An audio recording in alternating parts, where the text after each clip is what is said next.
Vanakkam Doha Deva and everyone.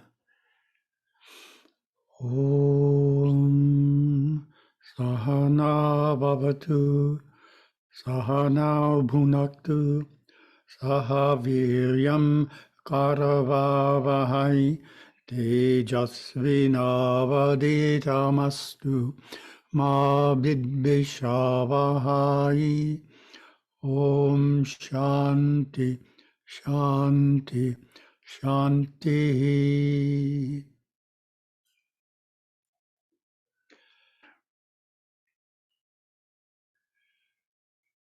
5 gems of wisdom from the Tirukural. So, of course, there's dozens of gems of wisdom in the Tirukural, but here I chose 5.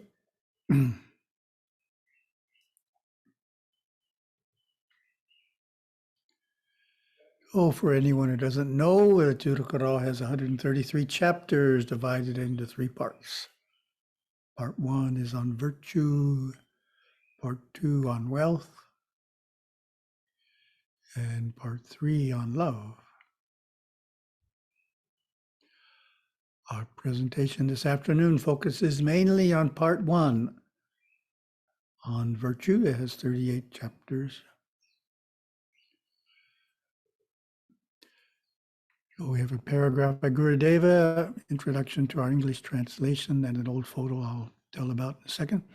Many years ago when I was first in Sri Lanka, this is Gurudeva speaking, many years ago when I was first in Sri Lanka, that was in 1949, I made a vow to bring together the best of the East and the best of the West, living with a traditional Saivite family that informally adopted me in those early days. I was introduced to the Tirukural.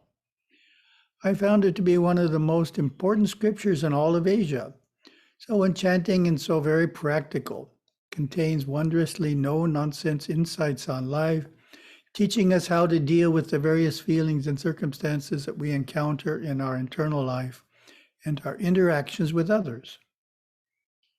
In this sense, the Tirukural is the most accessible and relevant sacred text I know, applying to everyday matters and common concerns.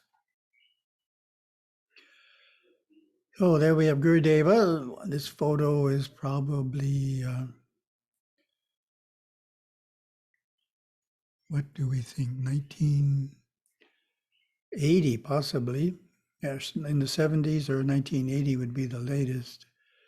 So you can see there's Gurudeva. On Gurudeva's, to the left of Gurudeva facing the photo is Shamagusundaram, and that's Sundari Katir's father. And then on the right,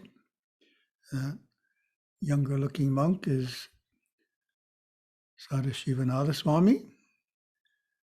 And if you look, the adult man in the upper left looking at the picture served as a priest in the Edmonton temple for many, many years. Gurudeva helped place him there. But we met him first in Alavetti. So that's a photo of Gurudeva in Sri Lanka.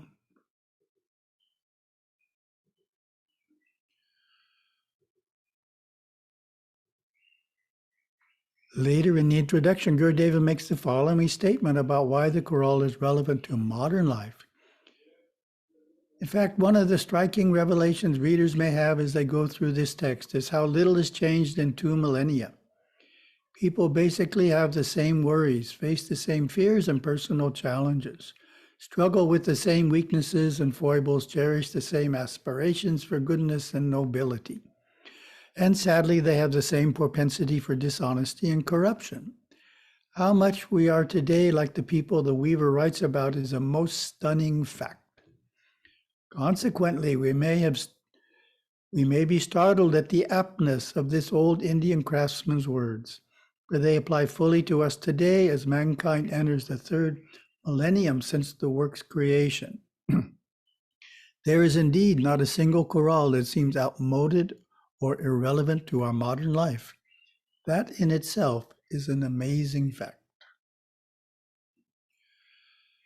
As probably all of you know, the Kural's 1,330 verses were written by the Tamil sage Tirukural. 2,200 years ago, Tirukulal's profession was that of a weaver, With that in mind, Gurudeva named our English translation Weaver's Wisdom, as Tirukural is a difficult word for non-Tamil speakers to remember and relate to. Tiru, of course, means holy or sacred, and Kural describes a brief verse or literary couplet. So that's the poetic style, 2 lines. And the first word of each line rhymes. In English, the last word of a line rhymes. But in Tamil, the first word of a line rhymes. And it's a lot easier in Tamil because it uses declensions, endings that are tacked onto the word itself. Whereas English doesn't have declension, so it's much harder to rhyme things. There is a large Tiruvalluvar statue on an island off the tip of Kanyakumari, designed by Dr. V. Ganapati Stapadi and completed in the year 2000. The statue is 133 feet tall, 1 foot for every Tirukural chapter. It is interesting that the architect Ganapati Stapadi is also the designer of the Yerevan temple. So he's related to the Kural and he's related to Yerevan both. Okay, we have a question. What do you think are the 4 essential components of life on earth needed to make spiritual progress? These can include specific human activities, kinds of people, knowledge, and conditions in nature. 4 essential components of life on earth needed to make spiritual progress. Human activities, kinds of people, knowledge, and conditions in nature.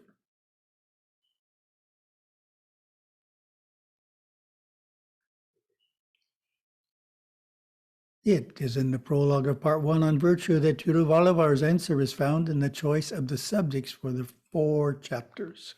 So there's 4 chapters in the prologue, and the title of each of the chapters gives you one of these 4 necessary components. So you probably got 2 of them for sure. 3 and 4 you may have missed. First gem from the Quran, its value is that it shows us what is the traditional Hindu view of what is needed for our spiritual well-being on planet Earth. So these 4 components. First gem. Gurudeva makes an insightful comment on the unique role of these chapters in the prologue.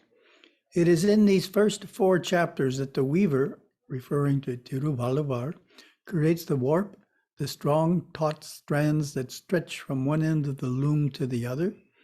As in the Vedas, the priest mantras are described as the warp connecting this world with the heavenly Shivaloka, each strand's color indicating a pattern of excellence yet to come. So you can see there the warp and the weft. I have a couple more photos of it. Chapter 5 begins the threads that crisscross the warp to form the weft. These are the rich colored threads of virtue and wealth that the weaver uses to create the tapestry of life.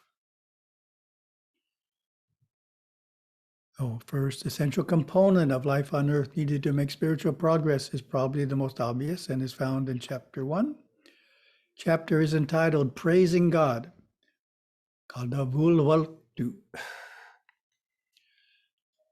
And focuses on the importance of worshiping God. So that one would be kind of obvious. What do we need to make spiritual progress? We need to worship God. Gurudeva comments, here now are the pungent opening verses filled with foundational knowledge for the beginning novice and the advanced pundit. God Supreme is explained in no uncertain terms, beginning with the primordial Om, the primal sound of the universe. The A of many alphabets. Nothing would exist without the constant, resonant, resounding Om, soundless sound, the impulse of creation ever emanating from the cosmic dance of God Shiva, the source of all 3 worlds. Throughout the first 10 chorals, one is encouraged to worship, to worship, to worship, and thus soften negative karmas. Speaking of the holy feet, the weaver tells us of the ancient tradition so embedded in Indian culture that even today, touching the feet of a holy icon, the Swami Sadhu, elder, and one's mother and father, is a gesture of deepest respect. Second of the 4 chapters gives us a component of life on earth needed to make spiritual progress that relates to conditions in nature. Chapter is entitled The Importance of Rain, stresses how central rain is to the existence of humans on earth. So in places where it rains a lot, it's not thought about that much, but in places where it doesn't, you are very conscious of the seasonal rains, the monsoons. Gurudeva comments, in chapter 2, the author shows us that in his day, man was a vital, responsible part of ecology, inseparably entangled with it. This reverence for the environment forms another group of threads in the warp of our weaver's pattern yet to be unfolded. The Abrahamic religions upon which historically most scientists base their postulations brought to mankind the attitude that man is not a part of ecology, but set apart from it, created to control and selfishly exploit it.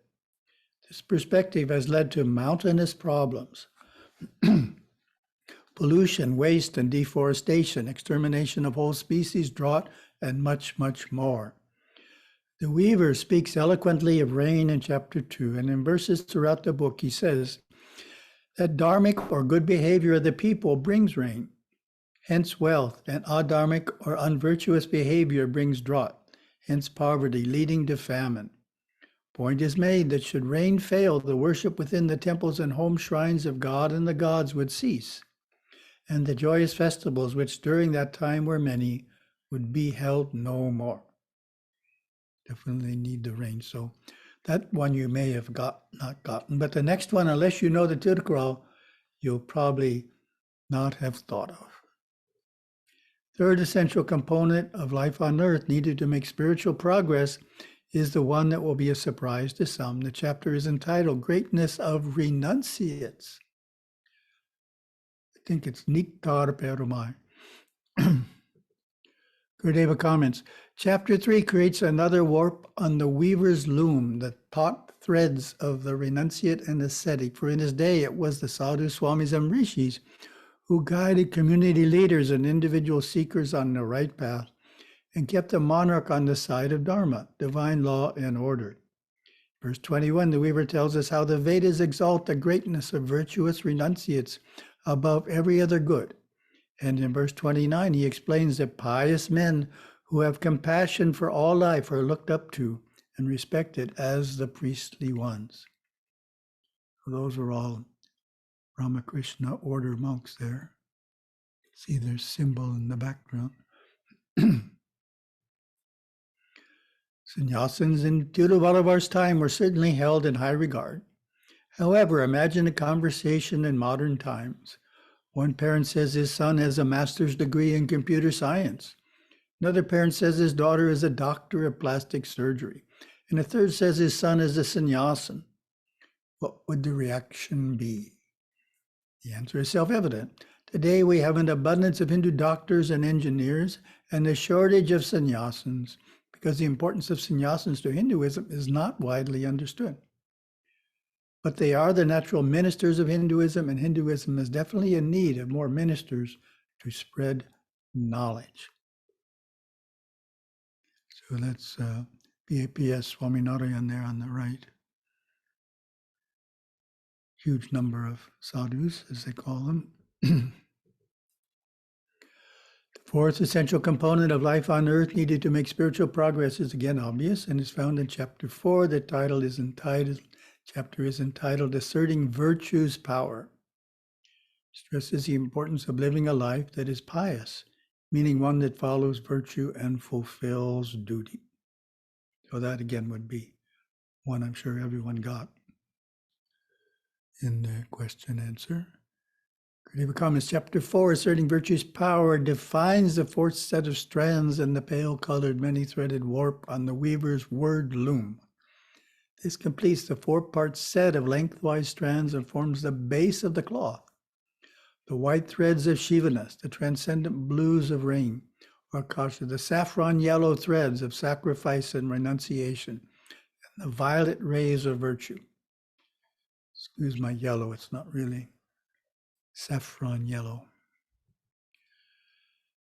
These are the four kinds of grace we must have in life: God, rain, holy ones, and virtue.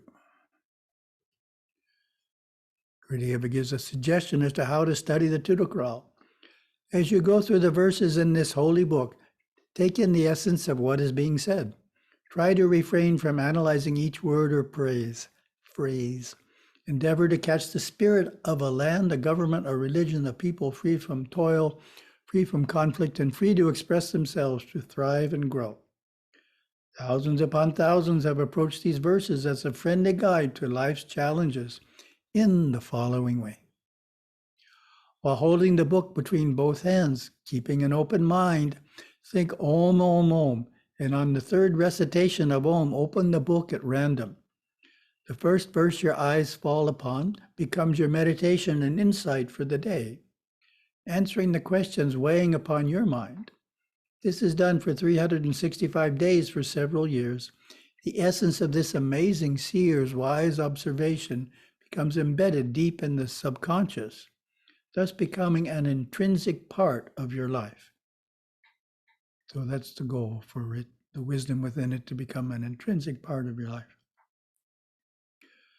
So in-depth look, some of the verses in chapter 1 about the worship of God.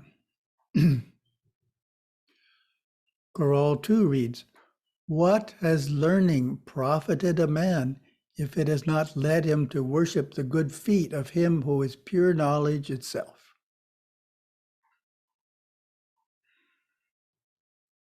Learning is an activity, the importance of which is stressed in many chapters of the Choral. Here the poet chose to make the point that when education is completely secular, it has no value. Education is only worthwhile when it includes a religious education that stresses that life needs to center around the worship of God. Our modern secular system of education has a problematic byproduct of graduating students who, because of their training in science, are skeptical of religion and therefore lack humility and devotion. Science makes God unnecessary. Stephen Hawking. Interesting statement. Choral 2 points out learning should lead us to worship, and the basic form of worship recommended in Hinduism is to attend a puja at a temple once a week. This practice is quite effective in eliminating pride. Why is this? It is because the essence of temple worship is to acknowledge that the deity is greater than you. Furthermore, the deity has qualities that you want to acquire, such as knowledge, peace, and bliss. All of this leads to a lessening of pride and an increase of humility. So humility is a very important spiritual quality. Choral 7. They alone dispel the mind's distress who take refuge at the feet of the incomparable one. With the fast-paced, stressful life of our modern world, mental distress is something that many individuals experience on a regular basis. Whoa, look at all those scars. Tiruvalluvar says there is only one solution: to take refuge at God's feet. Again, the easiest way to do this is to worship at the temple. Whether the source of distress is mild depression, an argument with a spouse, or a difficult situation at work, you can take your emotional problems to the temple and lay them at the feet of the deity and later leave feeling uplifted, hardly remembering what was bothering you. The blessings of the deity have taken the problem out of your mind entirely, like washing a stain out of clothing. We will skip chapters 2 and 3 on rain and renuncius, as their verses are self-explanatory. Move on to some verses in chapter 4 about virtue, autumn. Choral 32. There is nothing more rewarding than virtue, nor anything more ruinous than its neglect. It is utterly superfluous to inquire about virtue's benefits, so evident in the difference between the palanquin's rider and bearer.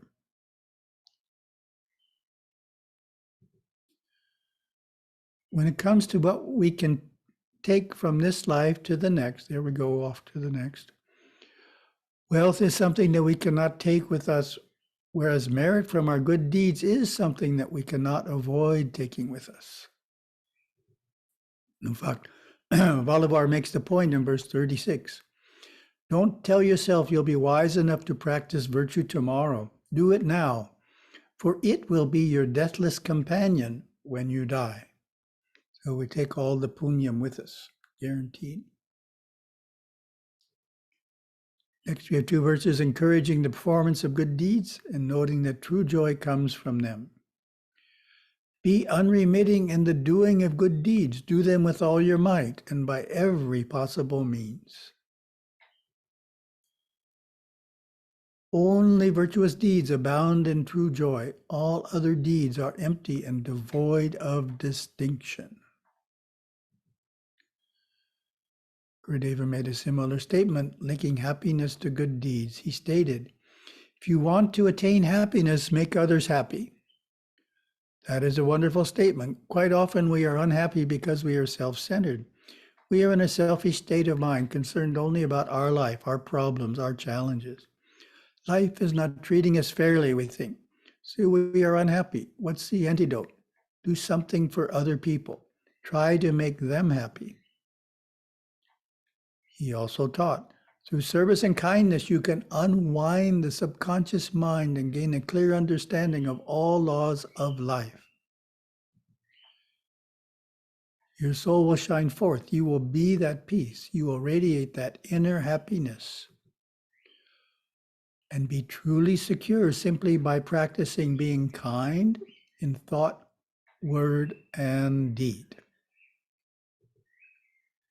Next, we move into sections 2 and 3 of part 1. The sections are called The Way of the Householder and The Way of the Renunciate. The fact that there are 2 approaches to Dharma, that there are 2 paths, is not that well understood in modern Hinduism. These 2 sections of the Tirukural help clarify the difference by what chapters are placed in each section. This is a very simple way to understand the 2 paths. You just look through the chapter titles in these 2 sections, and that gives you a basic understanding of the difference, which is significant. Chapters in the householder section describe the basic duties and behaviors expected in family life. Some of the chapters in the renunciate section also apply to householders who are putting extra time in on their sadhanas. Other chapters in the renunciate section also apply to householders when on pilgrimage or even preparing for pilgrimage, taking a vow during a festival, and when over age 72 in the sannyasa ashrama. And portions of the most advanced chapters in the renunciate section only apply to renunciates. Gurudeva. There are 2 traditional paths for the devout Hindu of nearly every lineage. The first is a path of the renunciate. The second is a path of the householder, who guides human society and produces the next generation. The ancient rishis evolved well-defined principles for both, knowing that unmarried aspirants would most easily unfold by adhering to principles of non-ownership, non-involvement in the world, and brahmacharya, while married men and women would uphold the more complex and material family dharma. Though the principles or guidelines for these 2 paths are different, the goal is the same: to establish a life dedicated to spiritual unfoldment, hastening the evolution of the soul through knowledge of the forces at work within us, and wise, consistent application of that knowledge. It's Shankaracharya of Sringeri. Next, we will look at the first of the two main themes that dominate the way of the householder. First of these themes is our second gem of wisdom. Nice blue one there. Chapter 45. Try again. Tirukural 45 from chapter 5 on family life is a key verse on Tiruvalluvar's perspective of family. The Tamil is quite beautiful. I'll try and read it. Anbum adanum udaitayin ilvalhai panpum payanum adu. We can see how anbum and panpum rhyme. First words. English. When family life possesses love and virtue, it is found both its essence and fruition. Panpum payanum. Essence and fruition. As would be expected, Valluvar next describes the wife in chapter 6, entitled The Good Wife. She is the helpful wife who possesses the fullness of domestic virtues and spends within her husband's means. Sure, that got a chuckle. Family life, however full, remains empty if the wife lacks the lofty culture of the home. Then we get one, the blessings of children, 2 verses. Girl 66. Sweet are the sounds of the flute and the lute, say those who have not heard the prattle of their own children. Family life, however full, remains empty if the wife lacks the lofty culture of the home. Okay, just read that one. Sorry. That is out of place. I'll fix that for tomorrow. Chapter 8, entitled Possessing Love. Grawl 73. They say it is to know union with love that the soul takes union with the body.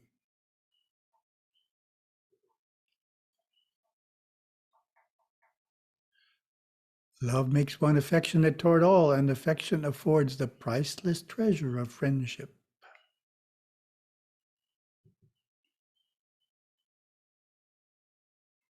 With love enshrined in the heart, one truly lives. Without it, the body is but bones encased in skin. Clearly, in these 3 chapters, Tiruvalluvar is giving great emphasis to the importance of love in family life. He portrays parents that take great delight in their children and shower them with love. But he doesn't stop there. The poet states that because of love, we are affectionate toward all, meaning that our love does not stop just with our family, but extends well beyond.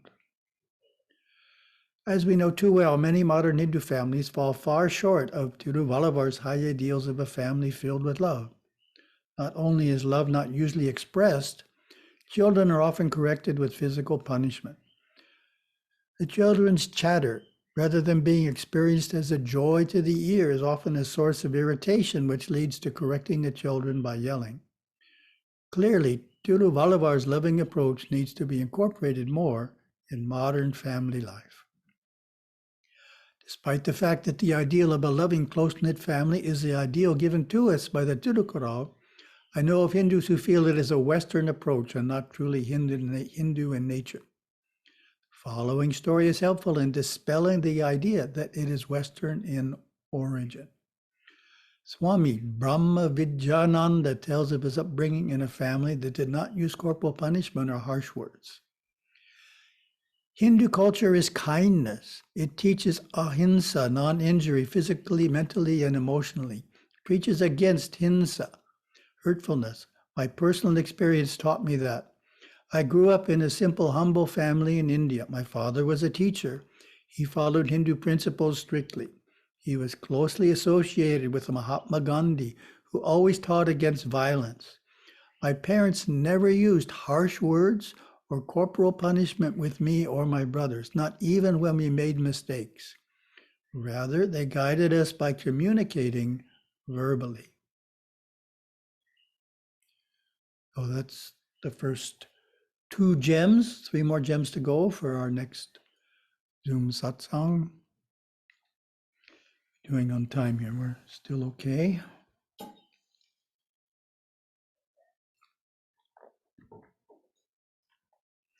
Second topic, January 2022, Hinduism Today. Again, is our Mauritius Youth Reflect on Hinduism article. And a little general information here. This is our place in Mauritius on Ganesha Chaturthi. And of course, COVID-19 has vacated it almost. And last I heard, the rule was there 10 people at a time can be on the property. That's not very many.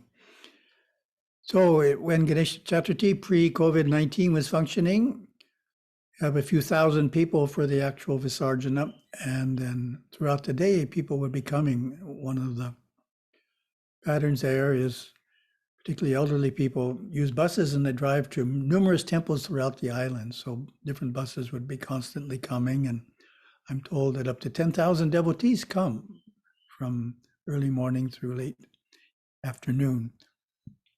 So the spiritual part really comes to life, and you can see there's a lot of youth that attend on that particular event. Oh, we have an easier name here, Nitin Gokul. I decided to interview Nitin. This is the author, the I, even though he is a couple of years over the age range of 18 to 28, which was set by my editor. I met him briefly last year when he launched his first book, The Spiritual Science of Vedas, which is written with a deep understanding of the subject. Quote, I am from a moderately religious family. We celebrate all the common festivals that are celebrated in Mauritius, like Durga Puja, Mahashivaratri, Hanuman Jayanti, etc. I self-identify as a Hindu, as I have done Namakarana and Annaprasana. We regularly have Vedic yajnas at home and Satya Narayan Katta. We observe all religious festivals like Hindus. I won't call myself religious. I think I have already completed that phase of being religious in my life. And now I have reached a stage where I call myself spiritual. Interesting statement. By spiritual, I mean you have a real understanding of your religion, and now you are on the path to transcendent understanding. People can easily identify me as a Hindu. I wear tulsi mala neck beads, Narsimha Kavach, Rudraksh, and red Raksha Sutra, sometimes Vaishnava Tilak when going to Vishnu temple, unquote. I pointed out that it's unusual to see young people with so many religious identities. Yes, it's unusual for Mauritian youth, but I don't wear them out of fashion or obligation. I wear them because they align with my energy. Asked to categorize himself within Hinduism, he replies, spiritual, but believe in rituals too, especially Vedic yajnas. Favorite Hindu festival is Deepavali because I enjoy sharing sweets with the community and praying to Mother Lakshmi. Second favorite is Sri Krishna Janmashtami because I enjoy kirtans, bhajan, pravachan at the temples. I like observing Ekadashi bi-monthly because I enjoy the fast.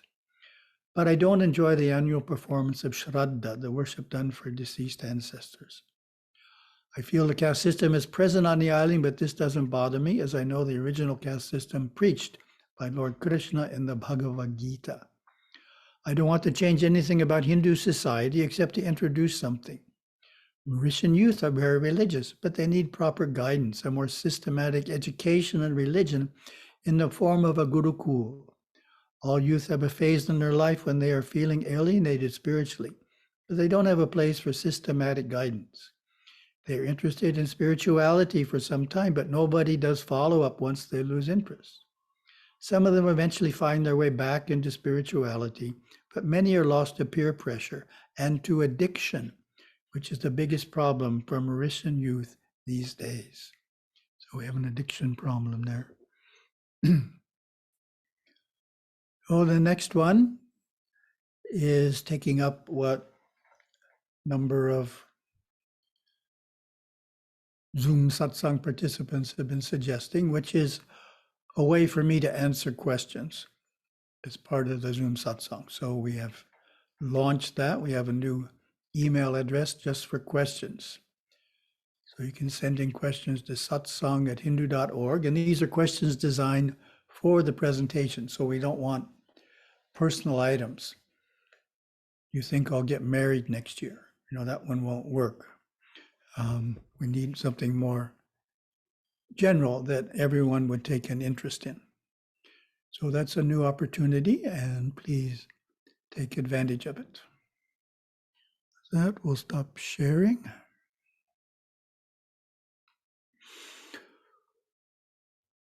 Oh.